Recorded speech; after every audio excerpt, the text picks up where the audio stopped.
Welcome, everyone. I'd like to introduce you to William Wood. He's a part of Randy Clark's ministry, Global Awakening. And William, I know you have such a passion for the church, but you also have a passion for the reformation of society. And how would a person in business, in government, in the educational system, whatever sphere of influence they're in, how could they bring discipleship to the marketplace in a way that people could receive it? Well, with any type of transformation or any type of discipleship, life change happens in the context of relationship. Yeah. So it begins with the basis of just being friends with someone. It begins with the basis of going over having a meal with someone. It begins with the basis of just building relationship. And when I read the Gospels and I study the Gospels and you look at Jesus and you look at how he was with the disciples, sometimes I feel like, I wonder how discipled they felt in the situations he would put them in. But you notice he was doing life with them, and he was doing life with them in the context of society.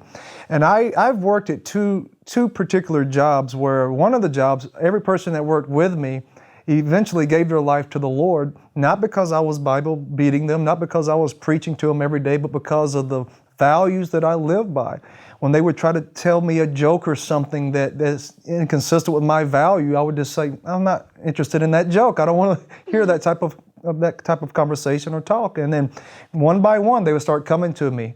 Either a month later, 2 months later, 3 months later. Why are you this way? Tell me a little bit about your life. Mm-hmm. And I remember about 5 years ago, I was working at this one particular job, and this was probably the most negative atmosphere I had ever been in my life, you know. And I'm a very positive person. I don't believe in being negative. I don't believe in, complaining about everything. I really think complaining is the worship music of hell. Oh, there you go. I really think it sends a signal in the spirit realm. Hey, come over here, because my language is more consistent with that kingdom than heaven. So I'm very particular about my verbiage, about the words that I speak. Mm-hmm. Life and death is in the power of tongue, and they that love it will eat the fruit thereof. That's what the Word of God says. And at this one particular job, I'm working in this department, and it's very negative, but I'm not complaining. I'm speaking life into the situation. I'm speaking life into every person that gets right beside me to work, and then the management notices that every person that gets where I'm working begins to enjoy their job, begins to work, and begins to actually,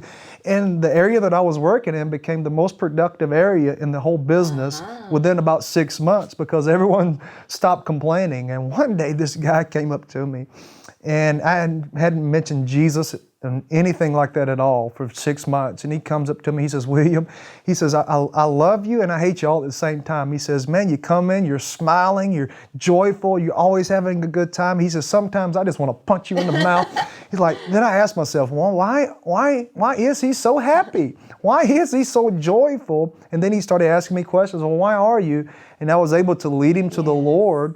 But that process started by simply building relationship, by simply carrying my values in a way that gave life to the people around me, not by demeaning them, not by putting them down, not by lording it over people, but just by me holding to a standard of values and treat people's interest, because they were noticing I wasn't being impacted by the environment, I was impacting the environment. And so I think that's a very, very practical way to do that. Jesus role modeled that when he gave us the meal of communion. He sits down with the disciples and he talks about having a meal with people, and it's a beautiful thing. He role modeled relationship and doing life with people, along beside people. So I think discipleship in that regard is going to start with that basis. People are truly drawn to carriers of hope.